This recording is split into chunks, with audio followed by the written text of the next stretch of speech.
Restez en bonne santé, c'est naturel. La chronique du bien-être de Marie Fin. Un végétalien pour la majorité des habitants du pays aux 350 fromages est un extraterrestre qui ne mange ni viande ni poisson, passe encore, ni aucun produit issu de l'animal. Autrement dit, ni œufs, ni laitage et ni fromage. Et pas de miel non plus. Cette triste perspective gastronomique peut faire paniquer le Français soudainement né à nez avec un végétalien. Or, le paradoxe veut qu'il existe des Français végétaliens et qui s'en trouvent fort bien.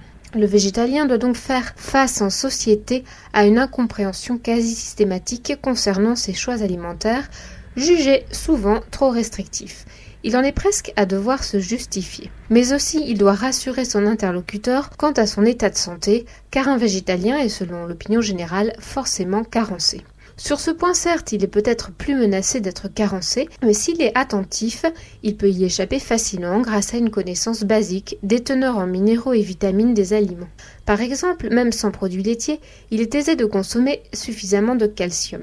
Savez-vous que l'algue wakame contient autant de calcium que le lait au 100 g?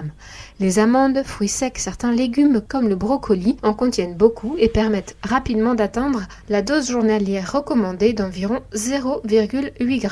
Quant à la vitamine D, une exposition quotidienne d'1 quart d'heure à peine au soleil du visage, des mains et des avant-bras, et le tour est joué. Côté protéines, on en a déjà parlé dans de précédentes chroniques, un végétarien ou lien averti se soucie, comme de l'an 40, d'une carence en protéines, car il sait que son alimentation lui en fournit de façon largement suffisante. Le mythe des protéines est révolu depuis belle lurette pour lui. Les oméga 3 très présents dans le poisson, il les trouve dans les noix, huile de noix et de colza et dans les graines ou huile de lin. La carence en fer n'est pas non plus réservée aux végétaliens. Ceux qui le sont pour des raisons annexes, comme l'est un carnivore anémié. Seule carence possible, et même plutôt fréquente pour un végétalien, celle de la vitamine B12. En effet, si on la trouve dans le règne végétal, notamment des algues, le tempeh, le miso, ces quantités peuvent s'avérer insuffisantes. Là encore, pas de panique, il suffit de se supplémenter. On trouve en pharmacie des ampoules végétaliennes à très faible coût et même remboursées en cas de carence.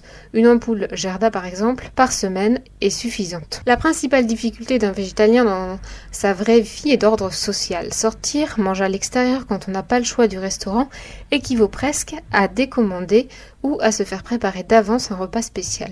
Même scénario pour les invitations d'amis, pour qui la préparation d'un repas végétalien relève de l'exploit culinaire quand ils osent s'y aventurer. Cette connaissance de terrain, je la dois à une période d'1 mois et demi pendant laquelle j'ai adopté ce régime.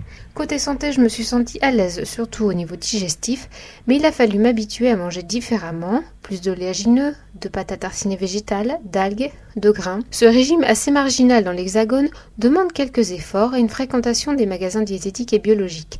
Elle invite à découvrir de nouveaux ingrédients, c'est cet aspect qui m'a plu. Côté finance, quand on sait que la part du budget alimentaire français consacrée à la viande est de 22% de son budget d'alimentation, le végétalien ne risque pas de dépenser plus, même en mangeant bio. Mais il doit lire les étiquettes avec encore plus d'attention, car certains produits comme la bière, le vin, les jus et certaines confiseries contiennent des additifs issus des animaux sans que cela ne soit clairement indiqué.